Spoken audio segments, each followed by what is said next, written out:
أعمالنا من يهده الله فلا مضل له ومن يضلل فلا هادي له أشهد أن لا إله إلا الله وحده لا شريك له وأشهد أن محمدا عبده ورسوله قال الله تعالى في كتابه الكريم يا أيها الذين آمنوا اتقوا الله حق تقاته ولا تموتن إلا وأنتم مسلمون أما بعد.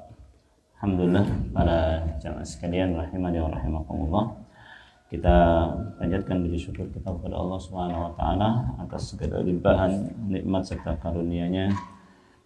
Allah Subhanahu wa taala sampai dengan detik ini masih memberikan kita kesempatan serta kesehatan yang mudah-mudahan dengan kedua nikmat tersebut senantiasa kita gunakan dalam rangka taqarrub dan beribadah kepada Allah Subhanahu wa taala. Kemudian salawat dan salam juga senantiasa kita curahkan kepada Nabi kita Muhammad sallallahu alaihi wasallam, keluarganya, sahabat-sahabatnya serta orang-orang yang mengikuti Nabi sallallahu alaihi wasallam dengan baik dan benar. Kita ambil faedah sekarang ya. Kita coba ambil faedah atau pelajaran ya, dari ayat yang kemarin kita sudah kaji, ya ini ayat yang ke-130 ya. A'udzubillahi minasyaitonirrajim. Bismillahirrahmanirrahim. Wa may yarghabu 'an millati Ibrahim illa man safiha nafsahu wa laqad istafainahu fid dunya wa innahu fil akhirati laminas salihin. Sekarang kita ambil faedahnya ya, kita ambil pelajarannya. Pertama, pada kalimat wa man yarghabu an millati Ibrahim illa man safiha nafsah ya. Dari ayat ini ya, kita bisa ambil faedah yang pertama, wa man yarghabu an millati ya, barang siapa yang enggan ya, yang tidak mau mengikuti, menolak millah Ibrahim, maka dia termasuk orang-orang yang bodoh ya. Faedahnya yang pertama adalah bahwasanya ayat ini menunjukkan anna rusyda fi ittiba'i millati Ibrahim ya. Sesungguhnya petunjuk itu ada pada mengikuti millah Ibrahim, kan begitu ya. Kenapa? Yang kedua juga disebutkan dalam ayat itu kita bisa ambil pelajaran, orang yang enggan atau yang menolak adalah pastilah dia termasuk orang-orang yang bodoh ya kan, yang membodohkan dirinya sendiri. Jadi ayat ini mengandung dua. Yang pertama bahwasanya millah Ibrahim itu adalah petunjuk. Yang kedua, yang tidak mengikuti millah Ibrahim bodoh, kan begitu ya. Barang siapa yang enggan terhadap millah Ibrahim, maka orang itu termasuk orang yang bodoh. Berarti bisa kita ambil pelajaran bahwasanya petunjuk itu ada pada millah Ibrahim. Yang kedua, pelajarannya adalah orang yang tidak mengikuti millah Ibrahim disifati dengan bodoh ya. Nah, ini tentu berkaitan erat tentunya ya, dalam artian jelas bahwasanya millah Ibrahim itu adalah millah yang lurus ya kan, millah yang memang Allah Subhanahu wa taala perintahkan Nabi dan kita semua untuk mengikuti millah Ibrahim. Jelas millah Ibrahim adalah petunjuk ya kan.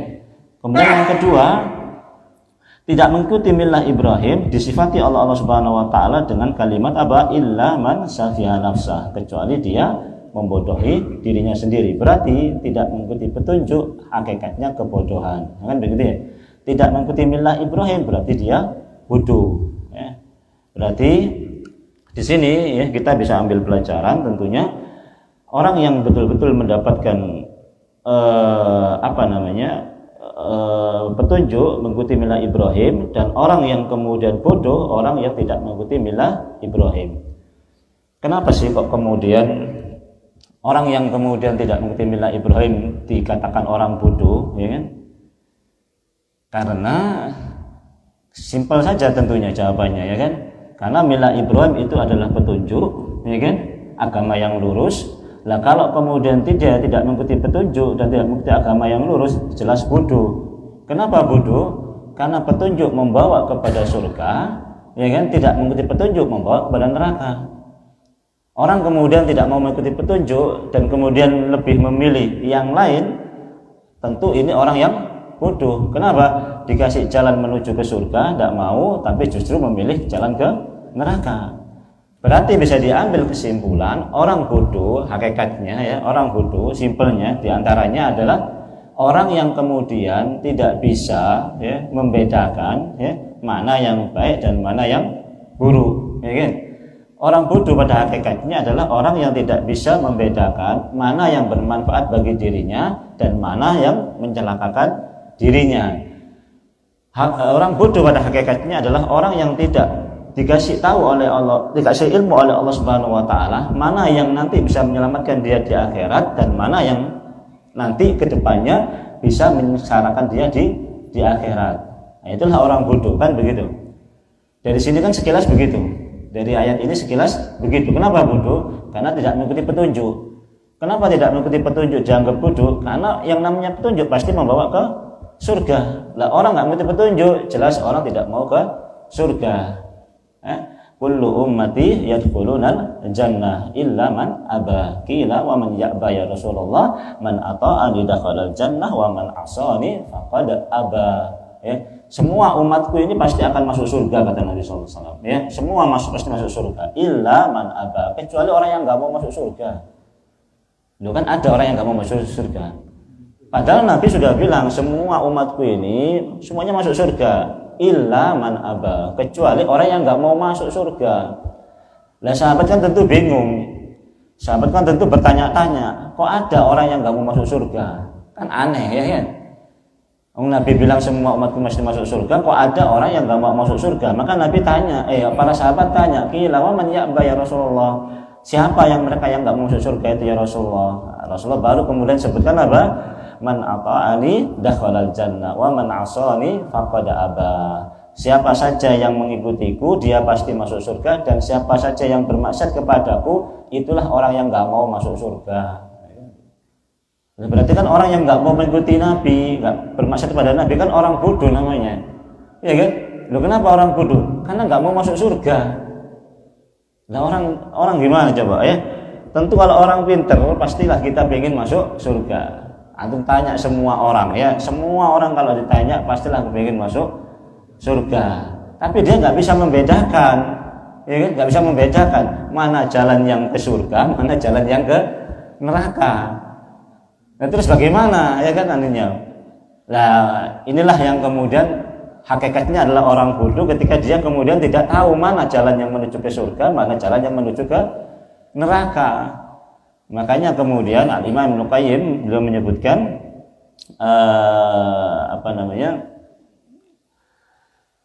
man lam yadkhulil jannata dunya lam yadkhulil jannata al-akhirah, kan begitu ya.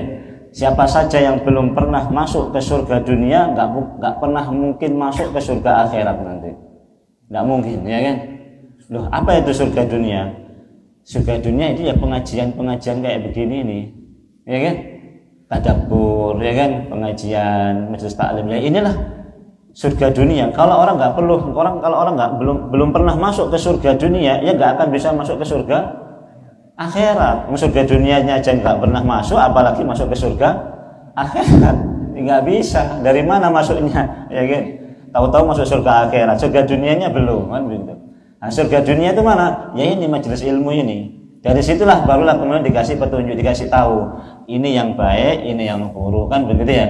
Ini yang membawa ke surga, ini yang membawa ke neraka, kan begitu.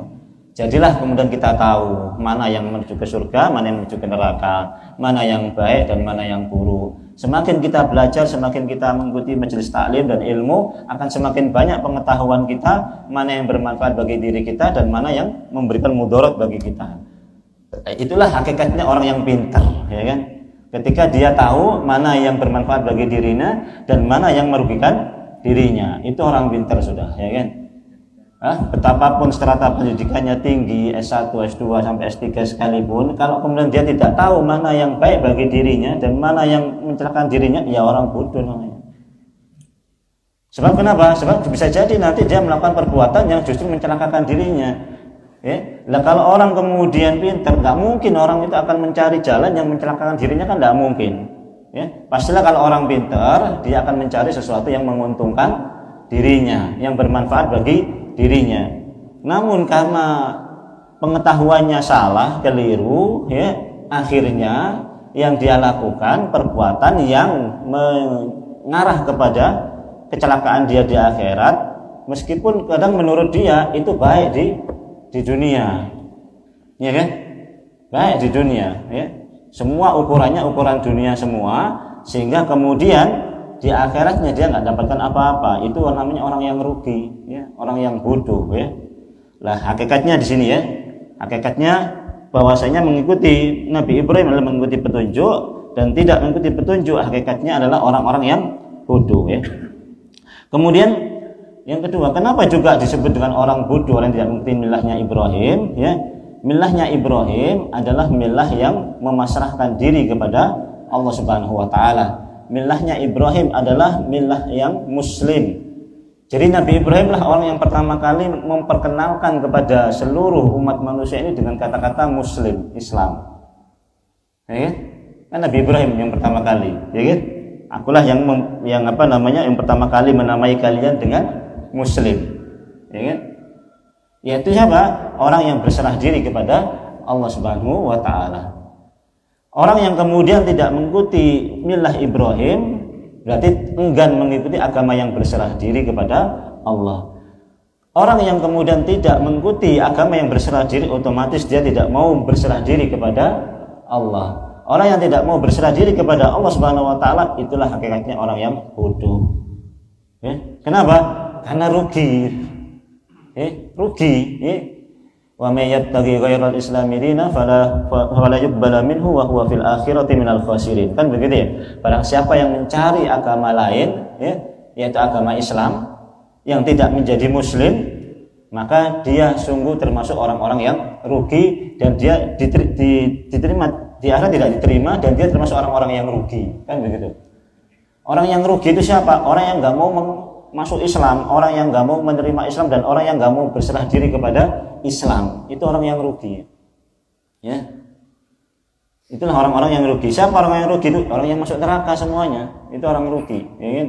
Nabi SAW mengatakan, walladzi nafsu Muhammadin biyadihi la yasma'u bi ahadun min hadhil ummah yahudiyyun wala nasraniyyun thumma yamutu wa lam yu'min billadzi ursiltu bihi illa kana min ashabin nar, ya kan?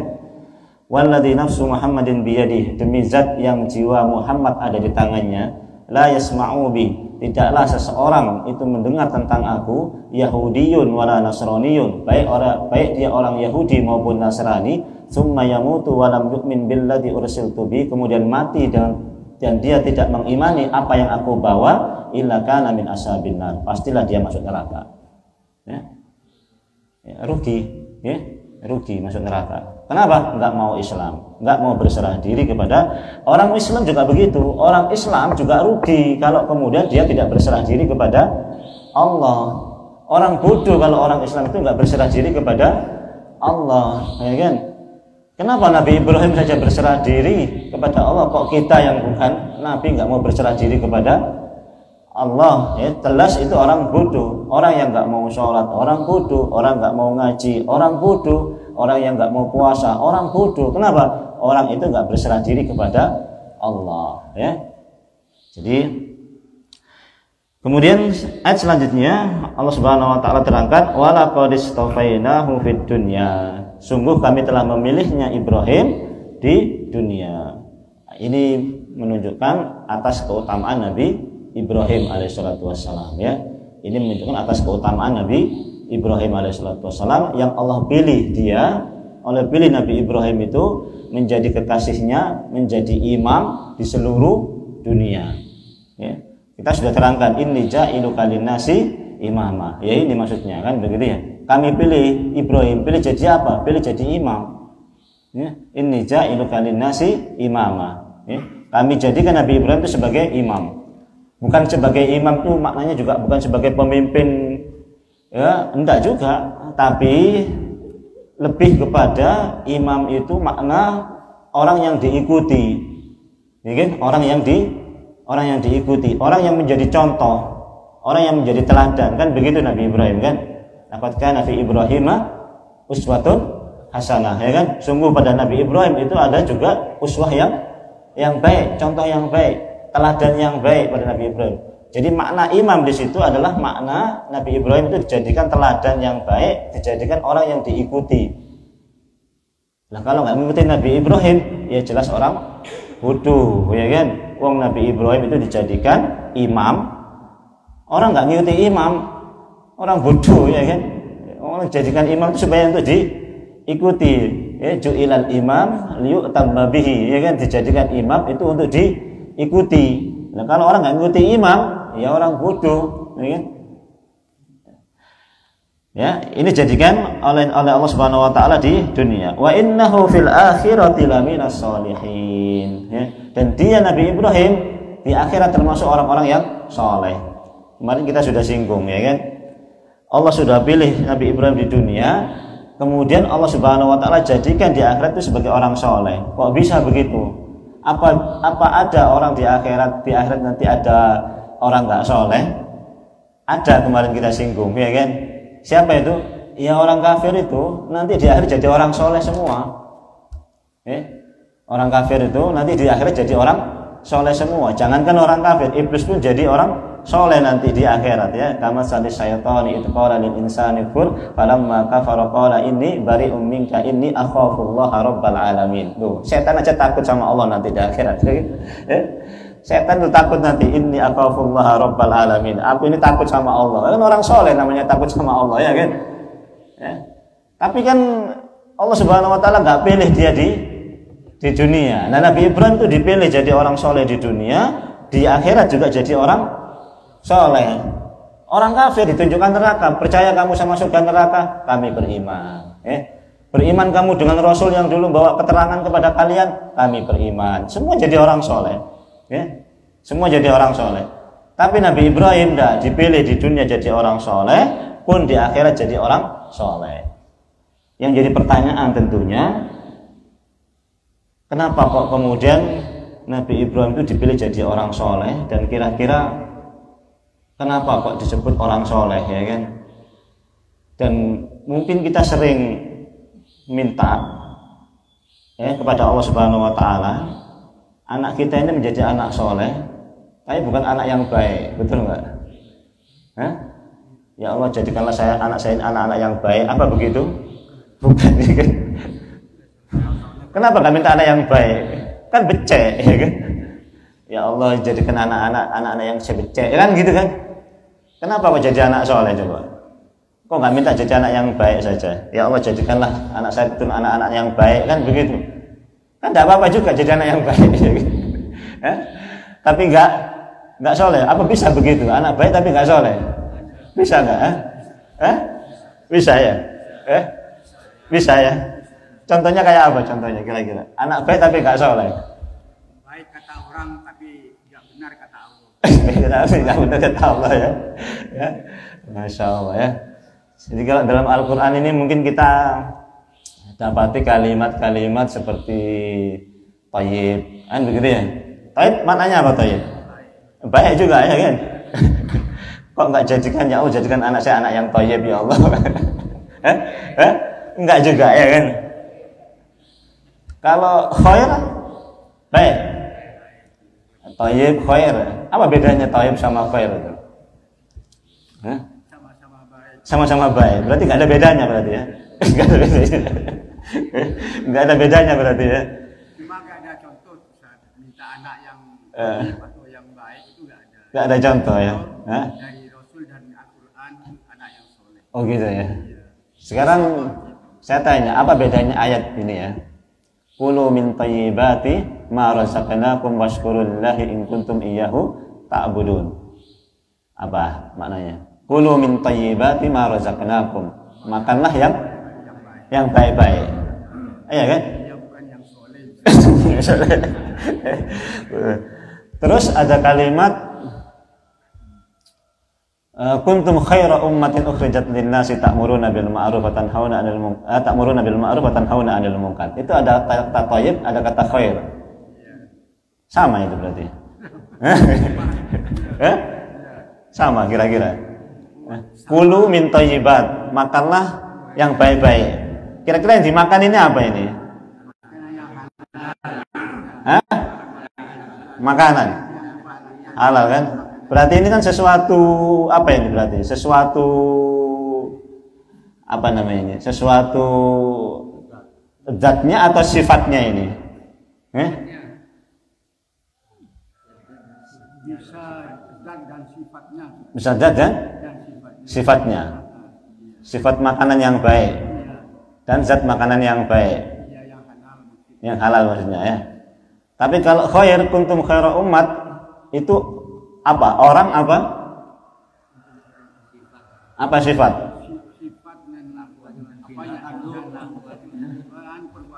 Perbuatannya sifat ya. Berarti kalau baik ini memang kalau thayyib lebih merujuk kepada perkara-perkara yang apa namanya? Beda nggak antara sikap dengan sifat? Sifat dan sikap.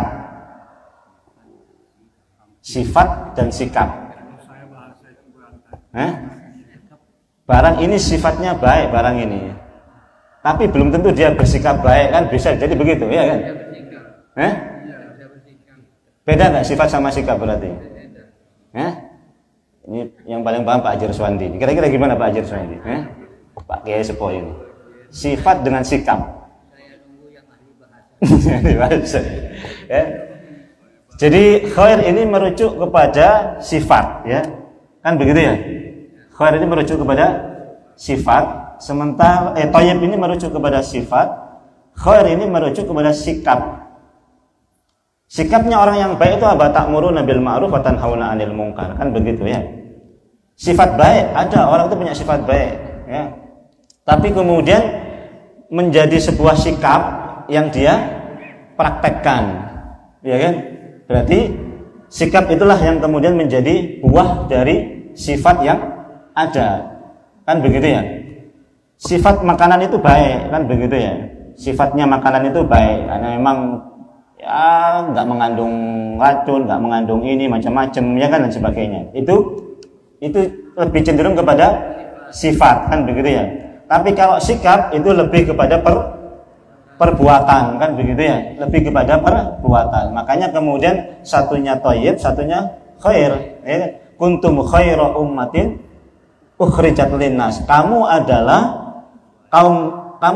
kuntum khaira ummat, kamu adalah kaum yang terbaik.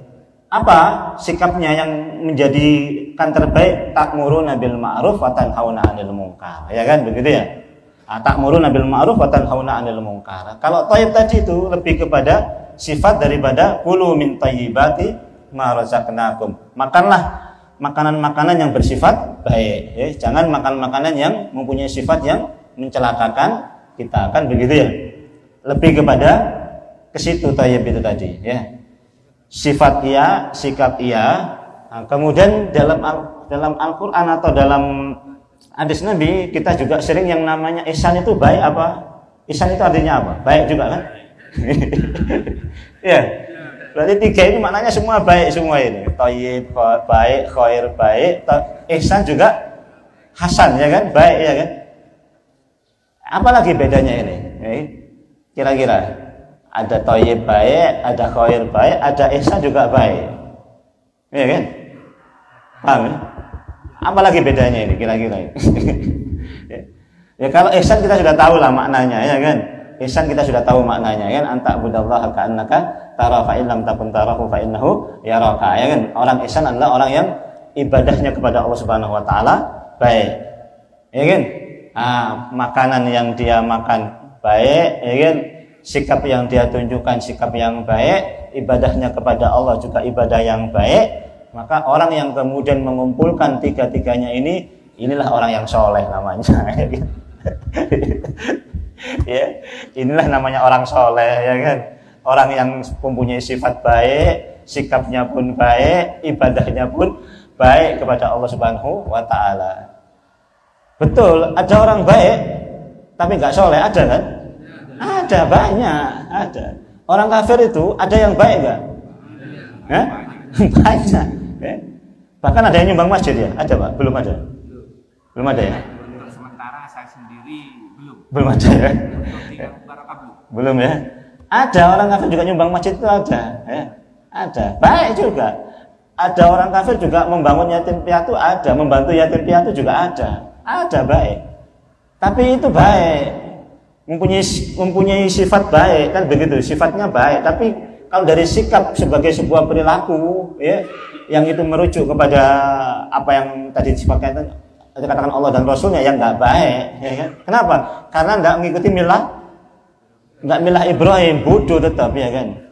Jangan ikuti milah Ibrahim. Jadi yang namanya orang itu tetap nggak soleh itu, ya kan? Nanti di akhirat nggak soleh dia. Di sini mungkin dia soleh, ya kan? Kategori soleh, orang baik, kan begitu ya? Maksudnya dari segi bahasa ya tetap dia orang baik lah, kita katakan orang baik, kan begitu ya. Tapi bukan orang yang soleh tentunya, ya kan. Makanya kemudian Imam Ibnu Rajab itu menyebutkan yang namanya soleh itu ada dua ya, kisman kata beliau, ada dua, yaitu soleh li nafsi, kemudian wasoleh li ghairihi, ya kan.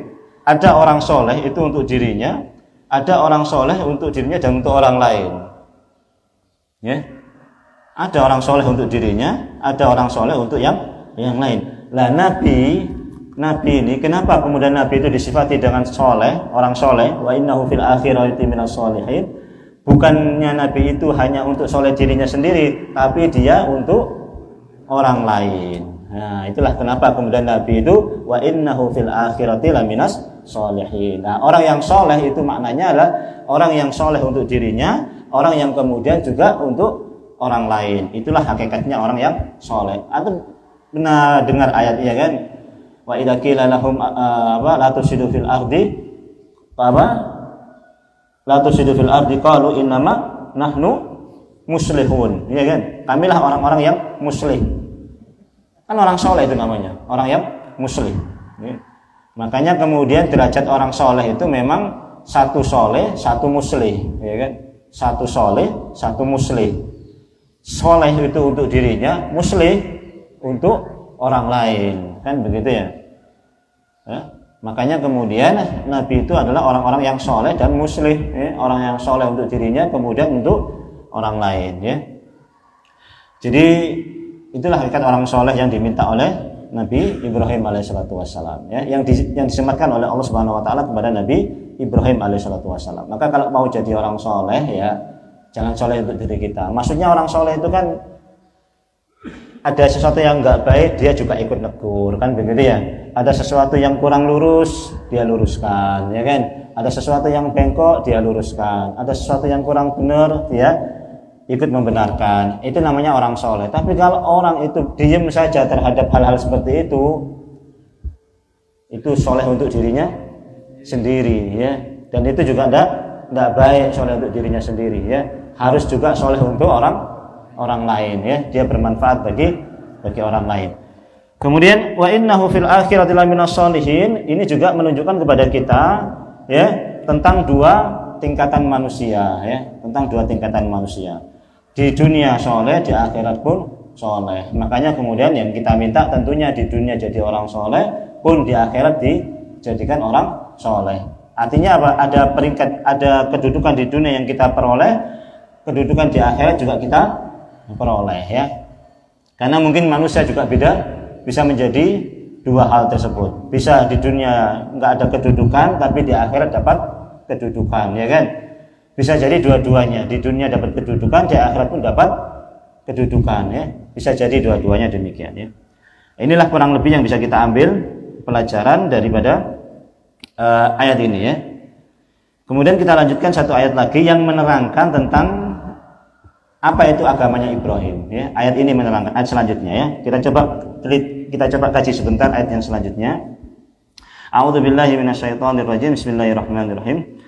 Idz qala lahu rabbuhu aslim qala aslamtu lirabbil alamin. Nah, inilah milah Ibrahim, ya. Idh qala lahu, dan ingatlah ketika Allah Subhanahu wa taala berfirman kepadanya, yaitu Nabi Ibrahim, ya. Dan ingatlah ketika Rabbnya Nabi Ibrahim berkata kepada Nabi Ibrahim, aslim ya, berserah dirilah kamu. Qala aslamtu, Nabi Ibrahim langsung mengatakan, aku berserah diri li rabbil alamin, kepada Rabb alam semesta ini, ya. Nah, ayat ini menunjukkan tentang apa? Tentang hakikat milahnya Ibrahim. Jadi milahnya Ibrahim itu apa? Milah yang berserah diri kepada Allah Subhanahu wa taala. Coba kita perhatikan sejenak ayat ini, ya. Kita bisa melihat sekilas bagaimana berserah dirinya Nabi Ibrahim kepada Allah Subhanahu wa taala. Pada kalimat itu qala lahu, dan ingatlah ketika qala berkata lahu kepadanya Rabbuhu, Rabbnya Nabi Ibrahim, ya Allah, aslim, berserah dirilah kamu. Qala aslamtu, aku berserah diri. Jadi kalau antum perhatikan kalimat ini, ya, kalimat ini, itu qala lahu rabbuhu aslim qala aslamtu. Dan ingatlah ketika Rabbnya Nabi Ibrahim berkata, berserah dirilah, qala aslamtu. Enggak ada di sini disebutkan, enggak ada jeda kalimat wa atau fa, enggak ada. Paham, ya? Ya? Enggak ada kalimat apa-apa di sini, ya. Enggak ada summa, enggak ada wa, enggak ada fa, enggak ada apa-apa, ya kan? Kalimatnya langsung, ya, itu qala lahu rabbu aslim qala aslamtu. Nah, enggak pakai wa qala aslamtu atau wa yaqulu aslamtu, enggak ada, ya kan? Summa qala aslamtu, enggak ada, ya kan? Ini maknanya apa coba, ya? Maknanya Nabi Ibrahim itu orang yang paling cepat berserah diri kepada Allah Subhanahu wa taala kalau Allah Subhanahu wa taala perintahkan apa-apa, ya kan? Buktinya apa? Buktinya ini, qala aslamtu, aku langsung beriman, aku langsung berserah diri, enggak pakai nanti, enggak pakai apa-apa. Nabi Ibrahim, subhanallah. Ini agamanya Nabi Ibrahim adalah agama yang totalitas berserah diri kepada Allah Subhanahu wa taala. Kalau kita Islam ya begini ini. Itu qala lahu rabbu aslim qala aslamtu. Langsung. Allahu akbar, langsung, ya kan? Allahu akbar, langsung, ya kan? Allahu akbar, langsung, kan begitu, ya. Itu namanya aslamtu, itu qala aslim qala aslamtu. Begitu itu maknanya langsung itu, ya. Ya kan? Allahu akbar, nanggung, ya kan? Allahu akbar, nanggung. Allahu akbar, nanggung. Allahu akbar, nanggung. Enggak bisa, ya kan? Adhan boleh. Ya kan? Kabit adhan boleh. Wah, ini enggak aslam tuh kayak Ibrahim. Kalau Ibrahim ini qala lahu rabbu aslim qala aslamtu. Ya, subhanallah, ya. Sembelih, langsung disembelih. Nabi Ibrahim enggak pakai ya Allah, ini masa anak saya suruh sembelih, enggak pakai begitu-begitu Nabi Ibrahim. Ya. Ya, enggak pakai begitu-begitu, ya. Kalau kita yang wallahu a'lam bishawab, ya. Kalau disuruh perintah Allah Subhanahu wa taala begitu, ya. Kemudian li rabbil alamin, kepada Rabb semesta alam. Sebetulnya kalau dilihat susunan kalimatnya qala aslamtu sudah cukup sebetulnya, ya. Karena yang Allah minta itu, wahai Ibrahim, kamu berserah diri. Saya sudah berserah diri, ya Allah. Selesai sudah. Ya kan? Namun kenapa kemudian ditambahi li rabbil alamin, ya?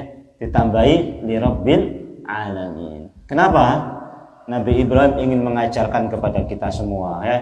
Nabi Ibrahim ingin mengajarkan kepada kita semua berserah diri, itu hanya kepada Rabbul Alamin, ya. Berserah diri itu hanya kepada Rabbul Alamin. Kenapa berserah diri hanya kepada Rabbul Alamin? Karena Rabbul Alamin lah yang maha layak untuk kemudian kita berserah diri kepadanya. Kenapa? Karena Rabb Allah Subhanahu wa taala lah yang kemudian memiliki seluruh alam semesta ini. Karena Allah lah yang mengatur seluruh alam semesta ini. Karena Allah lah yang memberi rezeki seluruh makhluknya yang ada di alam semesta ini. Apakah kemudian logis kalau kemudian kita ini berserah diri kepada selain Allah? Tidak logis sama sekali, ya kan? Sama sekali tidak logis. Apakah kemudian logis kalau kita berserah diri kepada manusia, yang manusia itu juga lemah seperti kita? Tidak logik, ya kan? Tidak logis, ya kan? Maka kemudian Nabi Ibrahim ingin mengajarkan kepada kita yang betul-betul logik untuk kita berserah diri hanya kepada Allah Subhanahu wa taala, Rabbul Alamin. Nah, inilah hakikat agama Nabi Ibrahim. Hakikat agama Nabi Ibrahim adalah hakikat agama yang berserah diri kepada Allah Subhanahu wa taala, ya. Nah, inilah para jamaah sekalian beberapa persoalan, ya, yang bisa kita pelajari, ya, bahwasanya menyelisihi syariat, menyelisihi perintah Nabi, ya, itu adalah termasuk orang-orang yang bodoh, ya. Orang yang bodoh. Soleh adalah soleh untuk dirinya, soleh untuk orang lain, ya. Dan semua nabi disifati dengan soleh, ya. Semua nabi disifati dengan soleh. Kenapa? Karena soleh dan muslih, ya. Karena soleh untuk dirinya dan dia mengajak kesolehan kepada orang. Tidak ada nabi yang kemudian itu tidak meluruskan kebengkokan, tidak ada, ya. Tidak ada nabi yang kemudian tidak meluruskan kesyirikan, tidak ada. Jadi bisa diambil kesimpulan secara singkat, secara ringkas, intinya orang soleh adalah dia meluruskan kebengkokan, ya kan? Intinya orang soleh meluruskan ketidaklurusan, ya kan? Ada yang kemudian menyimpang dari sunnah Nabi diluruskan, itu orang soleh, ya. Ada orang yang kemudian berbuat syirik pada Allah Subhanahu wa taala, dia luruskan, itu orang soleh, ya kan? Tapi kalau diam saja melihat hal seperti itu bukan orang soleh, ya. Itu jelas bukan orang soleh. Kesyirikan dibiarkan, kemudian menyelisih sunnah, kebid'ahan juga dibiarkan, itu jelas bukan orang soleh. Hakikatnya kalau kita mau menjadi orang soleh, itu diluruskan, ya. Maka siapapun bisa jadi orang soleh, ya. Siapapun bisa jadi orang soleh kalau begitu, ya kan? Ya, tentunya dengan berilmu, ya kan? Kalau ingin jadi orang soleh, jadilah orang yang berilmu, supaya apa? Bisa soleh, bisa memperbaiki orang lain, ya. Jadi tidak kadang-kadang soleh itu juga begini. Soleh itu juga begini kadang-kadang. Secara bahasa, soleh itu bermakna juga maknanya pantas. Pantas. Jadi kalau orang berbuat sesuai dengan kepantasan, ya, kepantasan yang Allah Subhanahu wa taala tetapkan, ya soleh itu orang itu. Kiai umpama, ya kan? Ustaz umpama, ya kan? Sibuk dengan urusan politiknya, sibuk dengan urusan duniawinya, tidak kemudian sibuk dengan umatnya, ya. Tidak sibuk dengan mengajari umat, bukan orang soleh. Kenapa? Enggak pas begitu itu, ya. Enggak pas bagi dirinya, bukan kiai soleh namanya, ya kan? Kalau orang yang kemudian seorang kiai itu sibuk dengan hal seperti itu, ya kan? Ada seorang, ya, di daerah mana itu, daerah mantan di daerah Gresik kalau masalah itu, ada seorang bupati itu dulu mantan mubalik, ya, mantan mubalik, jadi bupati. Akhirnya apa? Dia sibuk ngisi sana, dia sibuk kemudian ngisi sana macam-macam, sibuk karena dia dulunya seorang mubalik. Akhirnya apa? Ditegur sama sesama ustadznya, sama mubaliknya ini, ya. Kamu ini bukan bupati yang soleh. Kenapa? Loh, kamu ketika jadi bupati mestinya kamu itu sudah sibuk lagi tabligh. Yang sibuk tabligh itu ya para kiai, para ustadz ini. Kalau kamu jadi bupati ya kamu sibuk ngurusi umatnya ini. Itu namanya bupati yang soleh. Apa maknanya? Ya memang pantasnya seorang bupati ya begitu, ngurusi umatnya itu. Yang mubalik ya dia keliling untuk menyampaikan, meluruskan umat. Itu namanya bupati yang soleh. Kadang soleh itu bermakna begitu, ya. Kadang soleh itu bermakna begitu, ya. Sesuatu yang nggak pantas kita lakukan, ya, itu nggak soleh namanya kita ini. Masa ustadz begitu, ya, nggak pantas kelihatannya. Itu namanya ustadz nggak soleh. Kenapa? Nggak sesuai dengan bidangnya dia. Bidangnya ustadz, ya mestinya ngurusi itu saja, ngajarkan masyarakat itu saja, ya kan? Tidak masalah-masalah yang lain. Nah, kadang-kadang soleh itu juga bermakna seperti itu kadang-kadang, ya. Dari makna arti soleh itu pantas, ya. Wallahu a'lam bishawab, ya. Ini saja yang mungkin bisa kita kaji pada pagi hari ini. Mudah-mudahan ini menambah sedikit pengetahuan bagi kita semua, dan mudah-mudahan bertambahnya ilmu menjadikan kita tentunya orang-orang yang soleh, ya, orang yang bisa memperbaiki diri dan juga bisa memperbaiki orang lain, ya. Wallahu taala alam. Aku qouli hadza astaghfirullaha li kulli dzambin fastaghfiruhu wal ghafurur rahim. Subhanakallahumma wa bihamdika asyhadu an la ilaha illa anta astaghfiruka wa atubu ilaik. Assalamualaikum warahmatullahi wabarakatuh.